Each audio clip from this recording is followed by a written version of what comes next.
Ya,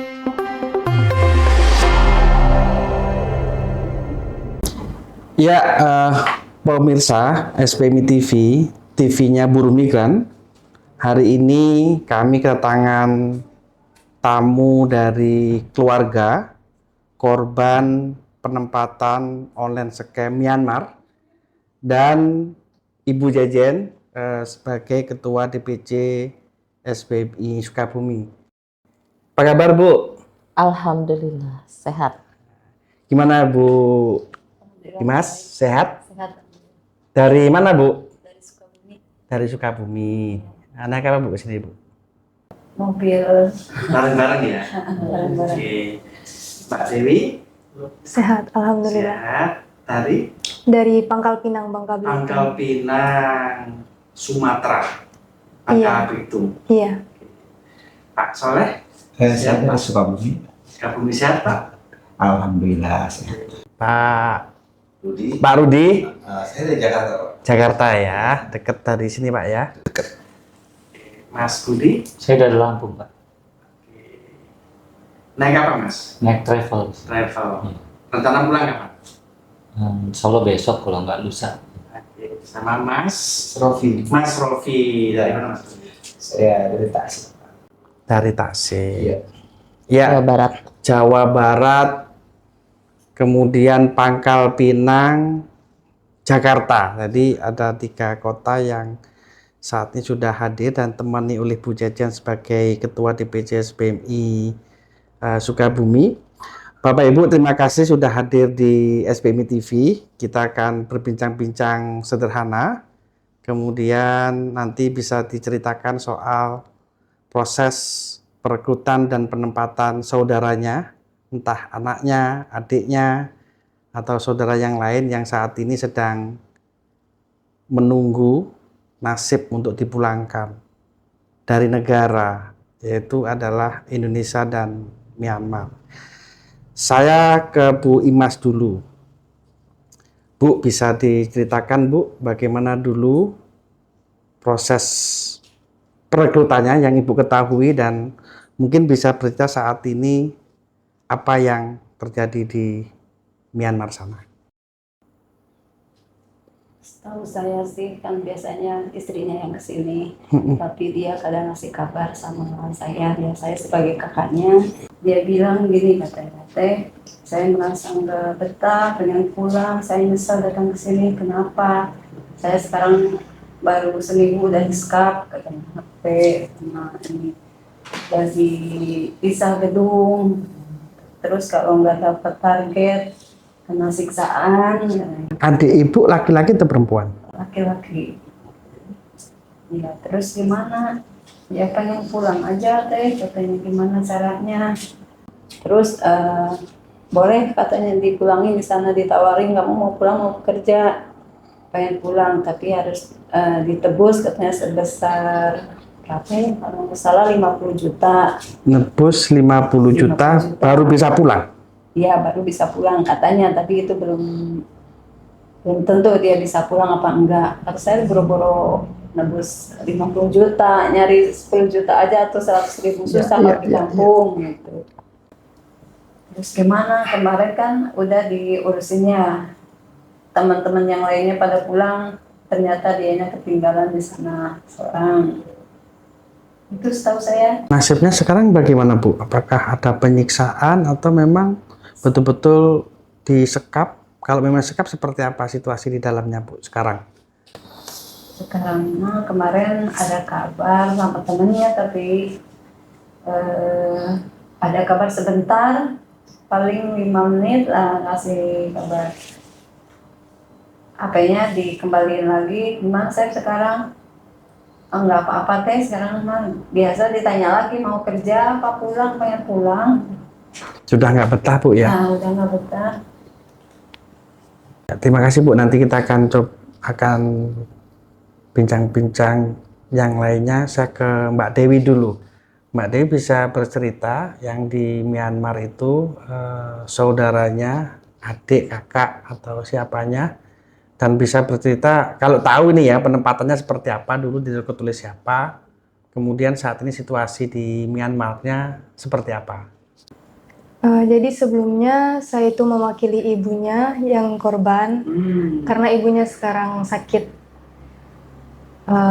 Jadi awal perekrutannya dulu yang saya tahu dia diajak temennya, dibilangnya bukan kerja kayak sekarang ini, dibilangnya kerjanya jadi barista gitu di Thailand. Di Thailand ya. Di Thailand. Jadi nanti dibantu dibikin paspor sama uang tiketnya pokoknya disiapin semua. Sama gajinya itu dibilangnya 11 juta gaji pokoknya.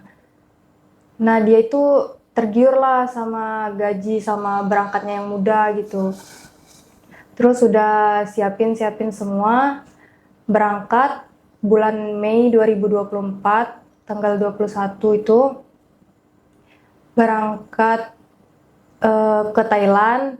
Habis itu di Thailand masih ada kabar, dia masih bilang ini kita di Mysot katanya. Setelah itu malamnya nggak ada kabar lagi, paginya baru ada kabar, dia bilang ini kita udah nyebrang sungai katanya, nyebrang sungai lewat Myanmar. Udah mulai masuk perbatasan dari Mysot ke Myanmar ya? Iya, dibawa pakai perahu kecil gitu, sama dijaga juga di perahu itu, dijaga sama beberapa orang itu. Jadi Wah, senapan atau yang diketahui? nggak tahu, pokoknya dijaga aja gitu sama beberapa orang. Setelah itu nggak lama dari perahu itu udah nyampe itu ke tempat kerjanya katanya. Habis itu udah beberapa hari nggak ada kabar, baru ngabar lagi kalau bilang kerjaannya itu nggak sesuai, tempat kerjanya juga bukan di Thailand gitu. Ternyata di Myanmar. Myanmarnya di mana Mbak Dewi kalau tahu? Kekepak. Di Pat ya, deket Miyawati itu ya. Iya. Itu katanya konflik nggak daerahnya di sana? Dia itu nggak tahu kalau daerah itu konflik. Saya yang cari tahu sendiri di internet, kan banyak berita gitu. Ternyata daerah itu konflik. Konflik militer bersenjata ya. Iya. Saat ini kondisinya seperti apa saudara Mbak Dewi di Dia sana? sekarang disekap di satu kamar. Masih bisa komunikasi? Terakhir kemarin. Sekarang nggak bisa lagi. Nggak, HP-nya dikumpul. Ya, terima kasih Mbak Dewi. Nanti kita akan coba lihat ke Pak Saleh dulu Pak. Kalau boleh tahu dulu perekrutan seperti apa Pak, dan sekarang kondisinya seperti apa di Myanmarnya? Setahu saya perekrutan itu katanya via Facebook. Via Facebook, ya. Dia sekitar 3 hari sebelum keberangkatan baru ada informasi minta izin ke saya gitu ya. Saya mau pergi kerja, saya bilang kemana? Katanya ke Thailand gitu ya. Jadi apa? Saya bilang katanya jadi admin kripto. Iya, jadi admin kripto. Terus saya bilang emang bisa komputer gitu ya? Dia bilang belajar aja. Terus setelah 3 hari, terus saya tanya dulu sama siapa berangkatnya, itu sama Odon gitu. Odon itu Ahmad Junaidi ya, baru di Odon. Bilang sama Odon, terus sama Ilman katanya, tapi Ilmannya nggak jadi karena sakit mungkin ya. Terus yang berangkat itu dari kampung itu tetanggaan sama Odon, sama Ahmad Junaidi itu, sama Dede gitu ya. Terus setelah 3 hari gitu, lalu dia bikin paspor. Saya juga nggak tahu apa-apa ya soalnya katanya udah di-cover sama perusahaan gitu ya. Udah dikasih DP dari sana katanya. Terus paspor apa-apa udah ada yang ngurusin gitu ya.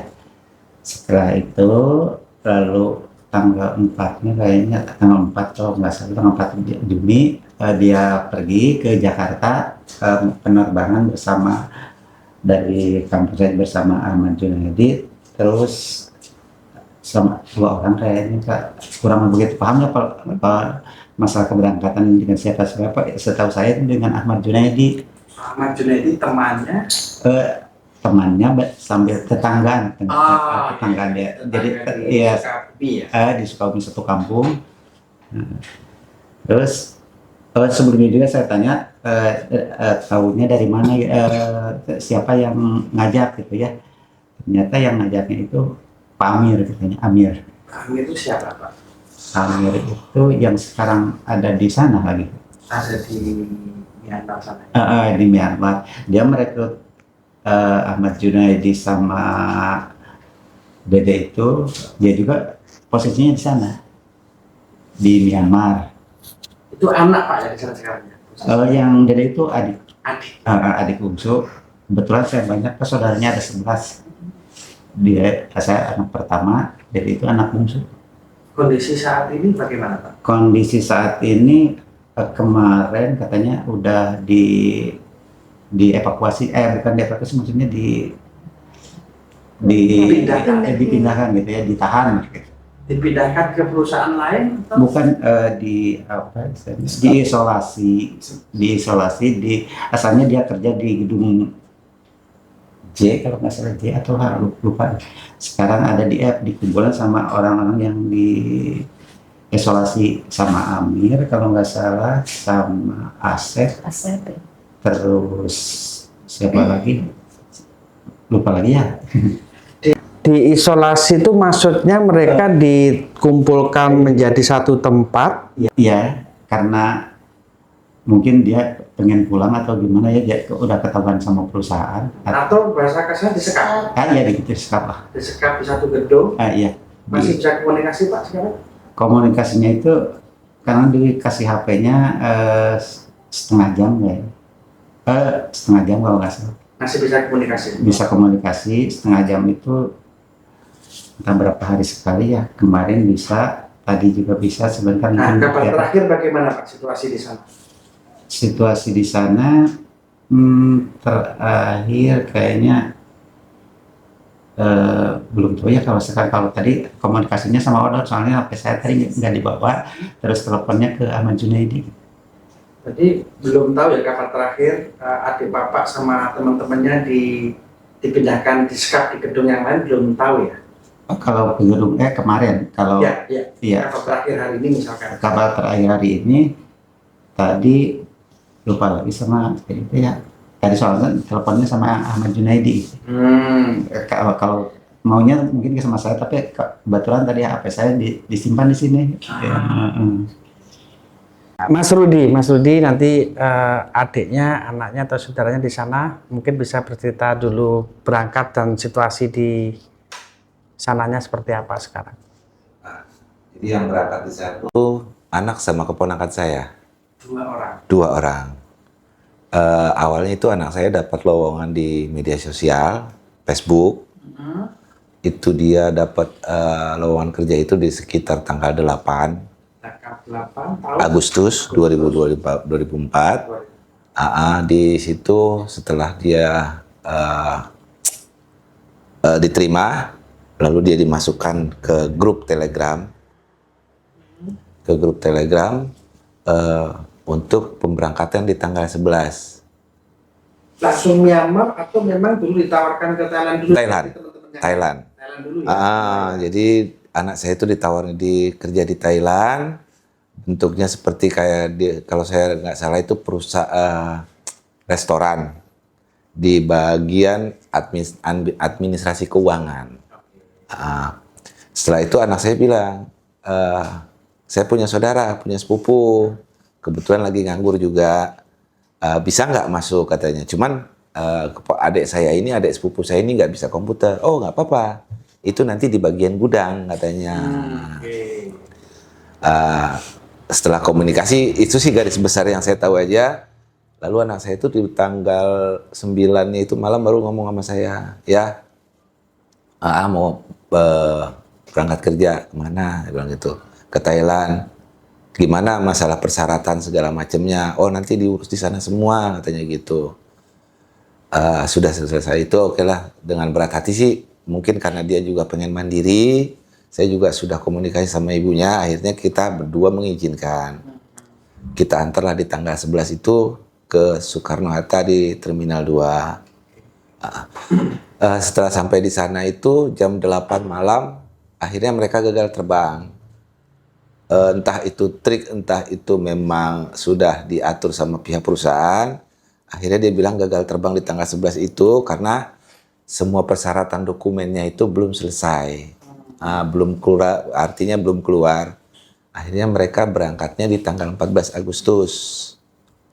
Berangkat tanggal 14 Agustus itu di pukul 6 pagi. 6 pagi sampai di sana itu setengah 10. Waktu di terminal Bangkok, kami masih sempat mengabari. Dari sini kita perjalanan masih ada sekitar 6 sampai 7 jam lagi ya ke perusahaannya katanya. Pikir saya mungkin dari sini, ini Jakarta, mungkin mereka kerja di Bandung atau di mana lah, istilahnya seperti itulah. Saya tunggu kabar nggak ada. Dapat kabar lagi itu setelah seminggu. Ada yang telepon saya, tapi nomornya kok bukan nomor Indonesia. Saya pikir gitu kan. Ternyata itu anak saya. Ya ini AA katanya. Kita pakai HP yang kita umpetin katanya. Di sini kita istilahnya disekap ya. Kerja di istilahnya apa sih kalau dia bilang itu nipu orang. Online scamming katanya gitu. Kita di sini kerja itu dari jam 7 pagi, pokoknya lebih kurang sekitar 18 sampai 20 jam katanya. Di sini kita enggak digaji, makan juga seadanya katanya gitu kan.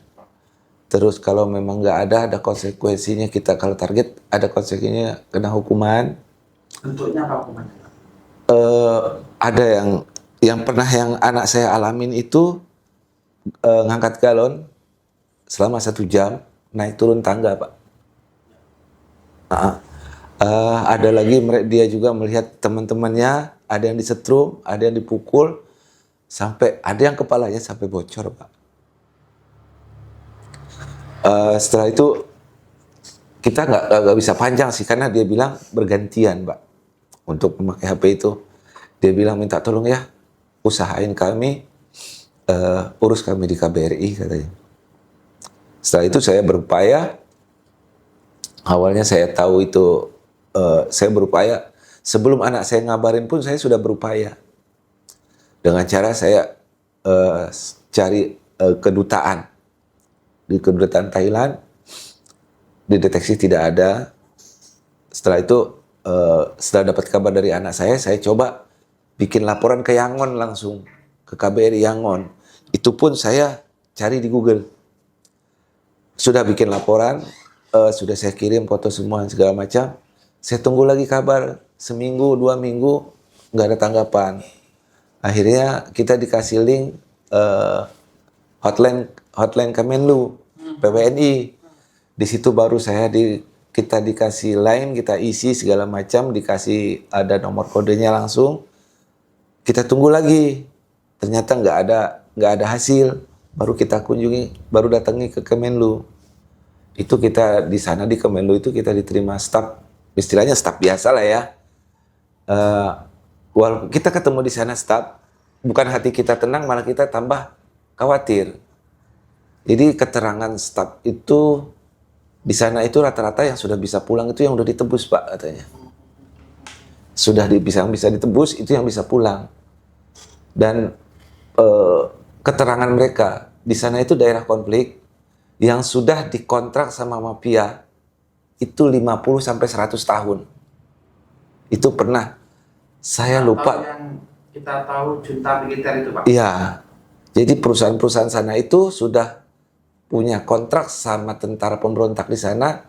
Kontrak mereka itu 50 sampai 100 tahun. Jadi kita masih bisa Pak, tapi Bapak harus sabar kata dia. Kita mungkin jalur diplomasi atau bagaimana. Ya itu aja sih Pak, yang setahu saya. Setelah itu ya kita selalu update ke Kemenlu itu, karena saya itu sampai 2 minggu sekali waktu itu Pak. Dan saya sempat bingung, saya harus kemana gitu kan. Siapa yang harus dampingin saya. Saya juga pernah dapat bikin surat kuasa di LBH di Menteng. Terus saya rasa enggak ini, terus ada salah satu keluarga korban juga kasih tahu saya, itu keluarga korban satu, itu atas nama Handi Handoyo itu setelah 1 bulan dia baru tahu kalau adiknya itu jadi korban TPPO. Dan dia langsung bikin laporan ke Polda, karena di sana mental istilahnya tidak ada yang dilaporkan, baru disarankan ke SBMI. Setelah itu kami ikut gabung di SBMI semua. Terakhir saya komunikasi itu baru 3 hari yang lalu. Gimana situasinya? Kalau di sini itu ini perusahaan yang kedua ya Pak. Ya. Anak saya sekarang itu ya baru dekat ada pemukulan hari ini kata dia karena nggak target. Di tempat perusahaan baru ini lebih kejam. Ada pemukulan. Iya. Kalau tidak mencapai target. Hampir setiap hari ada yang dipukul, ada yang disetrum, Pak. Marah, Pak. Saya marah. Marah sama diri saya, Pak. Bodohnya saya. Sampai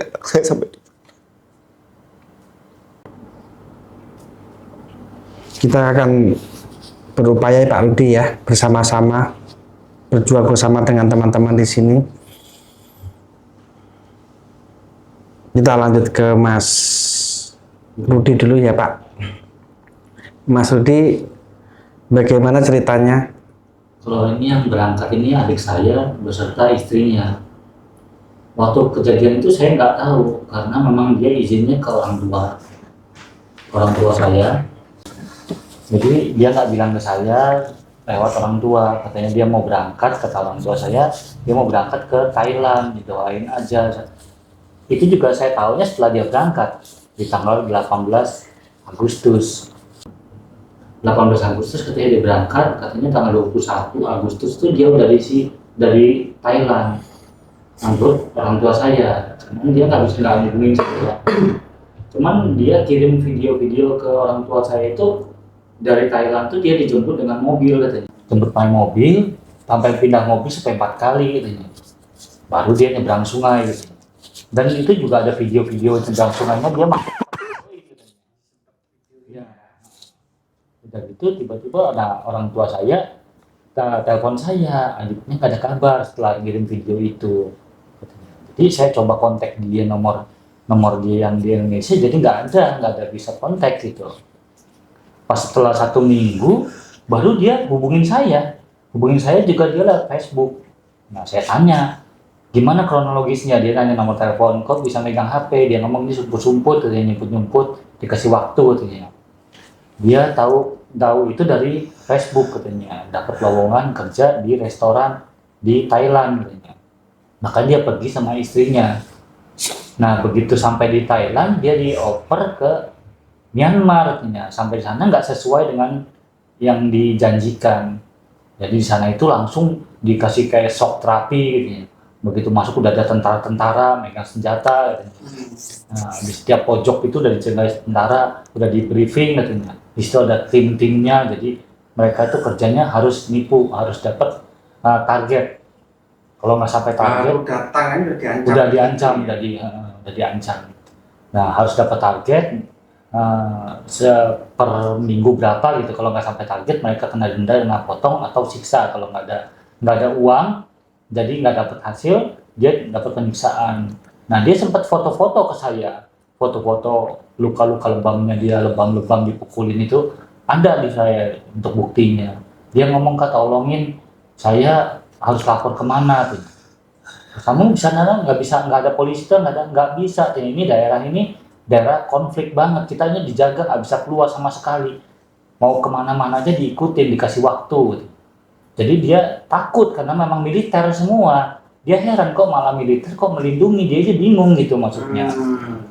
Jadi dia ini minta tolong kasih kabar ke siapa, katanya minta tolong sama siapa gitu. Saya juga bingung, saya harus melapornya kemana karena saya ini baru yang pertama tahu gitu kan. Itu masalah online scam ini kan saya baru tahu ini gitu maksudnya. Saya harus lapor kemana? Selama 1 bulan dia masih bisa telepon tuh. Walaupun nyumput malam setengah jam masih sempat telepon saya, minta tolong gitu. Akhirnya saya dapat kabar dari teman, suruh hubungin SBMI yang di Lampung. Saya coba ke sana dan saya diarahin ke sini.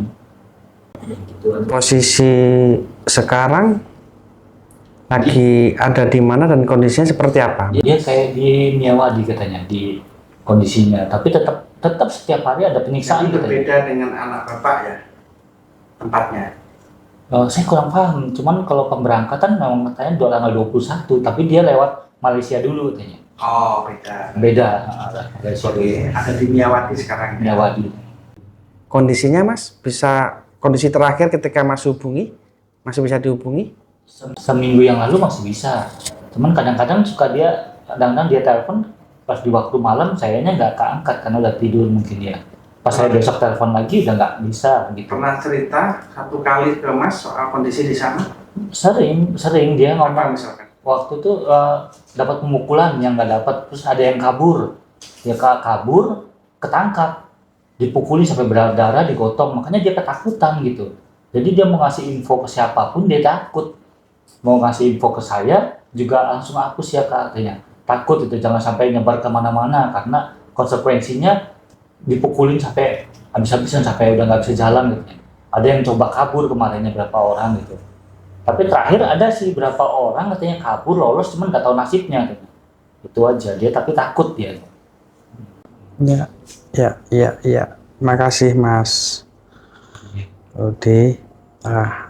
Mas, kalau Masnya seperti apa Mas ceritanya berangkat atau bareng sama saudara-saudaranya Bapak Ibu yang lain atau memang agak sedikit berbeda penempatannya? Kalau pribadi saya sih, saya kan yang berangkat itu suami dari Bibi.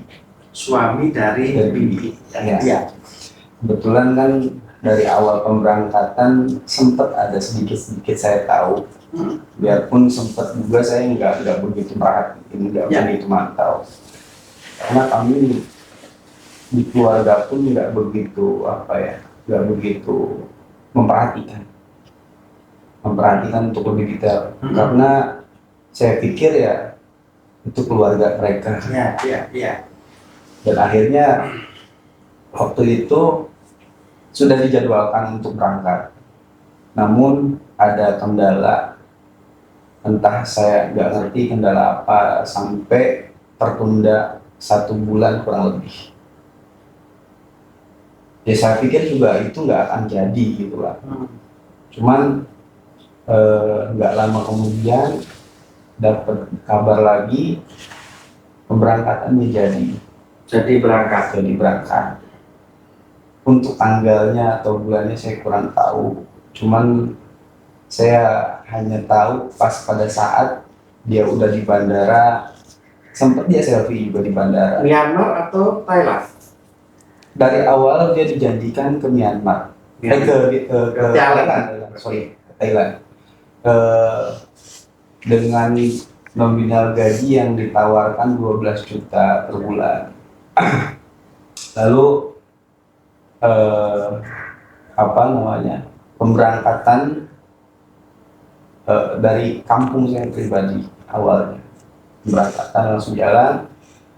Kami juga sempat pamitan juga, bahkan saya pikir ya itu kerjaan yang selayaknya kerja lah ibaratnya gitu. Kalaupun saya tahu mungkin bakalan saya larang mungkin ya Pak ya. Setelah lama kemudian dia sempat foto selfie juga di bandara, nunggu pemberangkatannya, nunggu dia take off. Setelah itu dia udah di pesawat, dia selfie juga, bahkan video call sama Bibi. Saya sempat melintas lewat gitu, lihat dia di video call. Sampai sejauh itu masih aman-aman aja. Lalu setelah sampai di Thailand, dia bilang ternyata nggak di Thailand, dia diberangkatkan lagi lewat jalur kereta. Itu berangkatnya 7-8 jam di kereta. Berarti 7-8 jam kalau di Thailand itu sudah masuk perbatasan Thailand Myanmar. Nah, bahkan di pesawat dan di di kereta pun dia didampingin sama tentara. Bentar. Di pesawat itu dari Jakarta ke Thailand udah didampingi, sudah ada yang mendampingi. Sudah ada, tapi bukan orang yang bersenjata. Kalau di pesawat ya? Kalau di pesawat. Oke. Tapi kalau udah sampai sananya, dia didampingin sama orang bersenjata. Di kereta itu? Iya. Oke. Setelah itu kita nggak ada kabar. Karena saya juga berangkat ke Jakarta lagi kan waktu itu. Saya pisah dan saya juga nggak ada komunikasi lebih lanjut lagi. Mungkin pas baru kemarin saya dengar kabar sempat juga dia capai target sampai dia dapat gaji 12 juta. Itu pun tetap dibayar kan. Namun sebelum itu katanya sih selama sebulan itu dia nggak dapat apa-apa bahkan. Kami nggak capai target. Karena orangnya dia selalu menyembunyikan gitu loh Pak, nggak mau bicara terbuka. Karena dikhawatirkan kita bakal berpikir yang lebih lagi gitu. Jadi takut jadi kepikiran buat kita. Atau terbukanya malah ke bibinya Mas. Bahkan bibi saya pun tidak diperbolehkan tahu. Bahkan saya datang ke sini pun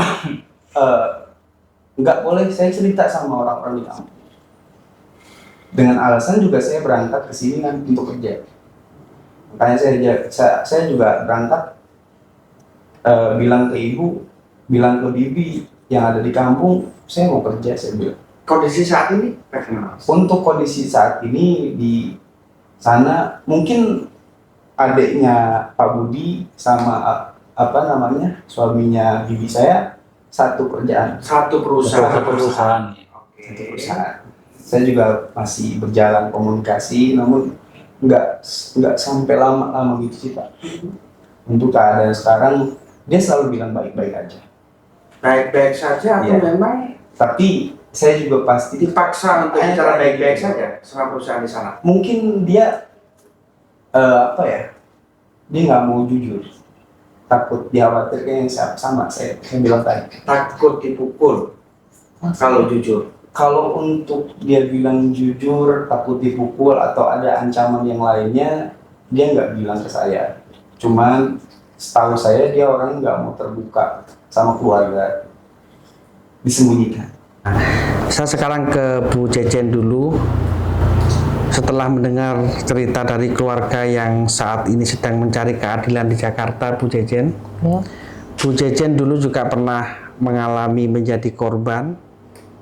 Apa yang Bu Jejen rasakan dan kira-kira kasus ini kalau pandangan Bu Jejen seperti apa? Melihat teman-teman ada dari Pangkal Pinang, dari Sukabumi, dari Jakarta, dan kasusnya terus berlanjut setiap tahun, nggak akan ada titik berhenti di situ. Ya, perasaan saya dan setelah mendengar ya dari awal apalagi yang korban itu kan penyintas itu jadi orang Sukabumi ya. Dan juga banyak waktu itu ada sekitar 11 orang. 11 orang setelah viral gitu teman-teman kita yang minta pertolongan itu saya merasakan ketika saya butuh bantuan berada di kondisi yang seperti mereka. Nah, setelah itu kita berusaha untuk membantu keluarga memulangkan mereka dengan kondisi yang keluarga juga sulit untuk melangkah gitu harus gimana gitu ya. Sama padahal ini kondisi di sana sangat saya rasakan sangat berharap sekali mereka itu dapat bantuan pertolongan. Nah itu makanya dengan semampu saya dengan teman-teman di SBMI Sukabumi, bagaimana caranya untuk bisa pertama untuk memberikan motivasi ke keluarga. Jangan sampai keluarga itu merasa tadi kan disampaikan oleh Mas Rofi ya, itu ada salah satu korban tidak mau cerita, mereka itu beliau itu takut ibunya sakit. Seperti yang Yang apa teman-teman ini kan sekarang ada yang sampai meninggal, ibunya mikirkan si apa anaknya di sana. Kemarin saya mendampingi sampai meninggal ya sama seperti ini. Dia tidak cerita sama ibunya, tidak cerita. Video call saya aman-aman saja di sini. Padahal ke bibinya cerita dia dapat penyiksaan, pengen bantuan, minta ditebus gitu sama kasusnya seperti ini. Nah, setelah itu, setelah kita ada kesepakatan dengan keluarga, nah waktu dan juga karena viral ya, alhamdulillah di Sukabumi itu dari mulai pemerintah kecamatan, desa gitu, terus dari Kapolsek, Kapolres itu ya datang ke kantor kami dan meminta keluarga itu dikumpulkan waktu itu kan, diminta keterangannya. Terus dari situ keluarga merasa mungkin sedikit merasa tenang, merasa oh saya ini merasa ada tempat gitu kan untuk pengaduan, ada harapan anak saya bisa pulang, itu ada harapan. Semua keluarga itu dari awalnya mereka itu bingung, nangis, sakit gitu ya, karena ada masukan-masukan mungkin dari semua pemerintahnya. Harus yakin akan kami bantu dan sedikit merasa tenang. Kalau pemerintah Sukabumi sendiri seperti apa Bu responnya melihat teman-teman yang kami lihat banyak korban dari Sukabumi, responnya bagus atau seperti apa menurut Bu Jejen? Bagus karena memang mereka itu bukan hanya mengumpulkan, waktu itu kan selalu koordinasi, nanya perkembangan sudah sejauh mana, apa yang bisa kami bantu. Langsung ke Kapolres juga ya, dia melaporkan bahwa ada warga kami dari Polsek itu didata ini ya, terus langsung ke Kapolres, data itu disampaikan, laporan itu, dan juga langsung lapor ke Bu Camat ya, Pak Camatnya lapor ke Bupati ya bahwa ini ada warga kami di sini, dan langsung saya itu diundang juga ya audiensi ya dengan semua pihak bagaimana dan langkah apa yang sudah dilakukan oleh SBMI ya, karena memang awalnya dari Mbak Yuni itu kan ya ini ada warga Sukabumi ya, nah itu ya udah aja di kolektif ya laporannya di DPN, tapi setelah viral ya kami juga ada 2 kasus tuh yang nyusul ya, yaitu Dede sama Robi ya. Yang baru ya? Yang baru. Setelah viral itu Dede ya Bapak Solehudin itu lapor, ini saya juga punya adik. Mau dibantu, dan juga ada salah satu korban tidak punya keluarga dilaporkan oleh kepala desanya. Biar saya yang jadi buat surat kuasa karena tidak ada keluarga yang namanya Robi sudah pulang ya. Nah, setelah itu mereka kan langsung didampingi Mbak Yuni ya ke Kementerian Luar Negeri. Nah, setelah itu mereka sangat berharap terus datang dan konfirmasi ke kami ya SBMI yang di Sukabumi. Istrinya sampai mungkin tiap malam gitu, Bu gimana ini kok suami saya belum ada perkembangannya, sedangkan sekarang sering disiksa di sana kan, disiksa, disekap lagi, kondisinya sekarang sudah sangat terpuruk katanya itu ya. Saya. Nah, gimana ini, akhirnya saya telepon lagi ke DPN ya ke sini, tolong kami dampingi tanggal 10 Oktober kalau nggak salah. Kami mendampingi lagi keluarga datang ke Kementerian Luar Negeri. Nah, waktu itu. Nah, setelah itu ya ada tanggapan yang memang seperti itulah tanggapannya, kami sudah ke sana, kami juga tidak bisa menyeberang gitu kan. Terus ya kami juga sedang berusaha untuk membantu teman-teman ini dengan beberapa cara, bukan hanya dengan KBRI, kami juga punya jaringan-jaringan kata Kementerian Luar Negeri kan untuk membantu kawan-kawan ini. Jadi mau dikatakan mentok juga? Mentok juga. Nah, waktu itu kan sampai saya menyampaikan karena memang ada salah satu kasus yang kita tangani barangkali gitu kan ya, ada perusahaan di Malaysia ya yang mana mereka itu bekerja sama dengan perusahaan yang ada di Myanmar. Coba Ibu tolong kerjasama dengan KBRI Malaysia dengan KBRI kita itu meminta untuk supaya dari perusahaan Malaysia itu menekan perusahaan di Malaysia, misalnya kalau ada kerjasama dengan perusahaan yang di Myanmar, tolong ditekan lah kalau misalnya data-data pekerja yang ada di data kasus ini dikerjakan di sana, kalau tidak dipulangkan ada tindakan ke perusahaan atau diambil siupnya atau tidak ini akhirnya oh iya, kata Kementerian Luar Negeri akan saya. Menurut Bu Yajen, kasus ini berlarut-larut atau tidak, Bu? Kenapa? Berlarut-larut atau tidak? Kalau yang kemarin itu kayaknya tidak, karena hanya 2 bulan ya setelah laporan ke kita ya. Ada yang sudah dipulangkan? Nah, setelah itu nih, saya kan rencana kalau kasus ini mentok nih ya, nanti kita ke Komnas HAM ya gitu kan, berbagai cara gitu. Komnas HAM. Ya, tetapi belum 1 minggu sudah ada kabar. Tetapi tidak semua, termasuk kan Dede sama Asep yang sudah ada data di kami itu tidak terbawa, tidak pulang. Itu karena perusahaannya beda atau bagaimana? Sama, cuma datanya ya dihilangkan,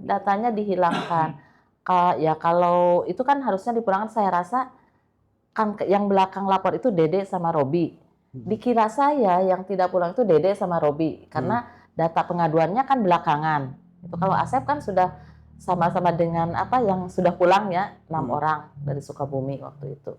Nah, setelah itu ya istrinya, saya menghadapi istrinya Asep sampai nangis itu, kenapa? Wah, sampai marah-marah lah di grup itu kan, grup saya itu sama Yuni sama saya itu marah-marah kenapa suami saya tidak dipulangkan. Yang lain pada pulang, saya juga merasakan. Wajar lah marah. Wajar ya, lebih dari itu, karena yang dia harapkan itu kan kepulangan suaminya bersama-sama temannya. Kok kenapa? Bahkan mereka mungkin, kenapa ini ada apa dengan suami saya, dengan saya kok nggak bisa dipulangkan? Nggak bisa dipulangkan, dan saya tertarik tadi yang disampaikan oleh Pak Rudi ya, sudah ke Komnas HAM, Kemlu, kemudian ke, kalau nggak salah ke KP2MI, dan kalau nggak salah pernah ke Lapor Mas Wapres.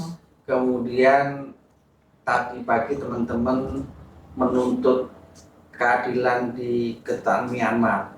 Nah, Pak Rudi bisa cerita nih Pak, apa respon pas lapor Mas Wapres? Apakah ada tanggapan atau seperti apa saat ini? Sampai sekarang nggak ada tanggapan. Padahal mereka dari lapor Mas Wapres itu pernah janji 14 hari setelah laporan masuk kita akan dikabari.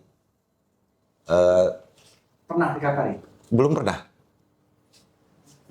pernah. Bahkan kita untuk WhatsApp yang tertera pun nggak ada respon. Bahkan checklist 1. Sampai sekarang nggak ada respon? Nggak ada respon. Akhirnya memutuskan untuk hari ini aksi. Itu pun setelah dari lapor Mas Wapres itu, saya ada satu lagi upaya datang ke gedung DPR. Waktu itu saya audiensi juga di DPR, di praksinya PKB, bersama Komisi 3 itu dengan Bapak Oleh Soleh, dan Komisi 9 itu Ibu Arzetti Bilbina. Sempat juga Ibu Arzetti Bilbina itu ibaratnya memberikan hawa bahwa, oh ya Pak, ini bakal kita dorong. Mudah-mudahan sampai akhir tahun ini kasus ini kita bisa selesaikan, kita akan dorong Kemenlu. Faktanya sampai sekarang dari stafnya Bu Arzetti pun nggak ada kabar ke kami lagi. Terus kasus ini sepertinya hilang juga. Ya mungkin kita nggak tahu lah Pak apa yang dihadapin sama Ibu Arzetti sama Pak Oleh Soleh. Faktanya hari ini teman-teman keluarga menuntut keadilan di Kedutaan Myanmar. Apakah itu memang sudah dirasa sangat frustasi dengan proses yang ada hari ini atau seperti apa? Boleh Pak Soleh, boleh yang lain. Ya kalau menurut saya memang ini pasti perlu ya dilakukan ya. Supaya pemerintah Myanmar ini tahu juga gitu kan, kegusaran, ketakutan kami gitu kan. Kenapa memang harus ada perusahaan seperti itu di Myanmar? Karena itu yang bisa menindak seharusnya pemerintah Myanmar. Betul, ya. betul, iya. Dan pihak Kemenlu pun sudah bilang mengatakan mereka sudah mengirim nota diplomatik. Artinya intinya kan pihak Myanmar sudah tahu, tapi sampai sekarang hasilnya belum ada gitu. Diplomatiknya pernah dikasih tahu Belum isinya pernah, apa? belum pernah lihat Pak. Cuman penyampaian saja. Saya di Kemenlu itu bukan 1 kali saja, sudah 5 kali. Bahkan sama dirutnya pun Pak Yuda pun saya sudah bertemu, dengan Ibu Rina pun saya sudah bertemu. Mungkin kalau nanti tanggal 20 ini kita ada jadi jadwal ke Kemenlu itu yang sudah ke-6 kali Pak. Ke-6 kalinya, dan ada besok ingin ketemu di staf kepresidenan. Tentunya sudah sangat panjang, yang diawali dengan mencari keadilan di kedutaan Myanmar.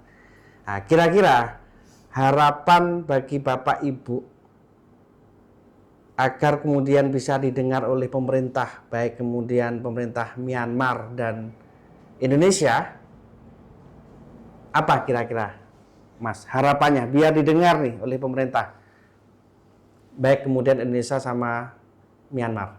Harapannya apa? Harapan saya untuk pemerintah Indonesia, mohon segera tindak lanjuti laporan-laporan kami sebagai keluarga korban, karena kami di sini sangat nungguin banget informasi selanjutnya, updatean terbaru daripada pemerintah untuk menangani kasus TPPU ini. Mendesak pada Myanmar dan kepala negara juga harus turun tangan untuk menyelesaikan masalah ini, karena ratusan orang Indonesia di sana menanti dibebaskan. Ratusan orang minta dibebaskan. Mendesak pemerintah Myanmar. Ya. Silakan Pak Rudi. Saya dengan aksi ini sampai ke Bapak Presiden, yang terhormat Bapak Presiden Prabowo, tolong mungkin dengan instruksi Bapak, keluarga kami akan segera cepat dievakuasi oleh pihak Kemenlu. Itu aja sih Pak dari saya. Butuh campur tangan Presiden. Butuh campur tangan dari Pak Presiden. Karena ini sudah terlalu banyak korbannya. Iya. Teruntuk Bapak Presiden, mohon penderitaan kami, penderitaan keluarga kami yang ada di sana, mohon diperhatikan itu Pak ya. Mudah-mudahan Bapak bisa mendengar suara-suara mereka yang ada di sana. Terima kasih. Mudah-mudahan didengar oleh Pak Presiden ya Pak. Harapan saya seminimal-minimalnya keluarga-keluarga kita, saudara-saudara kita yang ada di sana bisa segera dipulangkan untuk kembali ke sini, karena laporannya seperti tidak ada kemajuan sama sekali, karena kami sudah melapor dari tahun 2024 sampai sekarang masih belum ada kemajuan. Paling tidak saudaranya dikembalikan ke Indonesia dengan keadaan selamat. Iya, dikembalikan dalam keadaan selamat semua. Ibu. Pertama saya minta tolong sama Bapak Presiden, mudah-mudahan mendengar itu apa yang disampaikan sama keluarga korban, mudah-mudahan secepatnya dipulangkan ke Indonesia. Besok ketemu staf Presiden Bu ya? Disampaikan di sana juga ya? Untuk minta ketemu Presiden, karena kalau enggak susah melawan junta militer itu Pak ya. Bu Jejen, kata-kata pamungkasnya dan kira-kira apa yang harus dilakukan bagi masyarakat semua biar nggak menjadi korban yang sama? Ya, dari kejadian ini mungkin ini salah satu ya pelajaran bagi kita semua ya, dan juga saya berharap kepada masyarakat, karena ini korbannya bukan lagi orang-orang anak-anak yang tidak punya pengetahuan ya, tidak punya skill. Ini kan semuanya yang saya dapat laporan ini punya skill ya, dan ini ada yang sarjana, ada ini ya. Jangan tergiur tawaran bekerja, misalnya di Facebook, di IG ya sekarang itu, dan juga ada yang langsung datang untuk menawari pekerjaan yang dianggap ini dengan iming-iming yang gaji besar. terus prosesnya cepat, kita tidak mengeluarkan biaya, tanpa ada pelatihan, itu jangan sampai tergiur. Kalau misalnya ada informasi lowongan kerja atau misalnya ada yang ngajak, harus koordinasi dulu dengan pihak dinas terkait, dinas tenaga kerja atau KP2MI, karena mereka itu dinas-dinas yang benar-benar bisa dipertanggungjawabkan informasinya. Nah itu, apakah ada lowongan kerja, di sana apa benar, itu kan bisa ditanyakan langsung, atau misalnya ke SBMI. SBMI itu bisa menyampaikan informasi yang insya Allah tepat, karena memang untuk bekerja ke luar negeri menjadi pekerja migran itu tidak seinstan seperti itu ya. Ada prosedurnya yang harus ditempuh, terus ada hak dan kewajibannya sebagai pekerja migran, seperti apa punya perjanjian kerja, terus perusahaan yang misalnya yang memprosesnya itu harus jelas, ada terdaftar di Kemenaker, ada SIUP-nya jelas. Jadi saya menghimbau kepada masyarakat khususnya di Sukabumi dan di Indonesia ya umumnya itu jangan tergiur tawaran bekerja dan iming-iming gaji yang besar. Dan mungkin kami berharap kepada mudah-mudahan besok bisa dipertemukan ya dengan Bapak Presiden. Mudah-mudahan. Nah itu. Yang mana memang dari awal dengan video kawan-kawan itu minta tolong kepada Bapak Presiden. Saya besok ingin langsung mewakili kawan-kawan yang di sana minta bantuan kepada Bapak Presiden sebagai presiden kami yang punya mungkin kewenangan yang sangat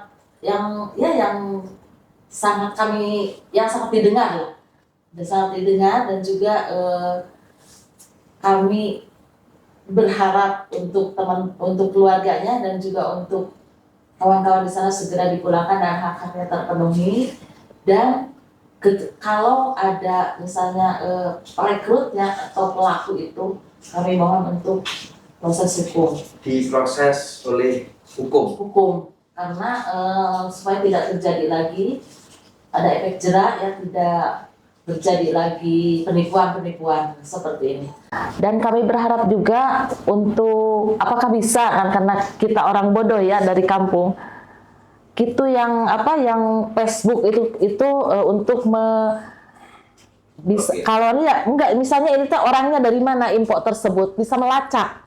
Bisa melacak ini siapa yang memberikan informasi yang menyesatkan ini. Ditindak. Jadi siapapun yang melakukan informasi menyesatkan di media sosial ditindak gitu. Pemirsa SPMI TV, TV-nya buruh migran, ingin mencari kerjaan tapi malah disekap dan disiksa, keluarga menderita, dan akhirnya turun ke jalan untuk mencari keadilan.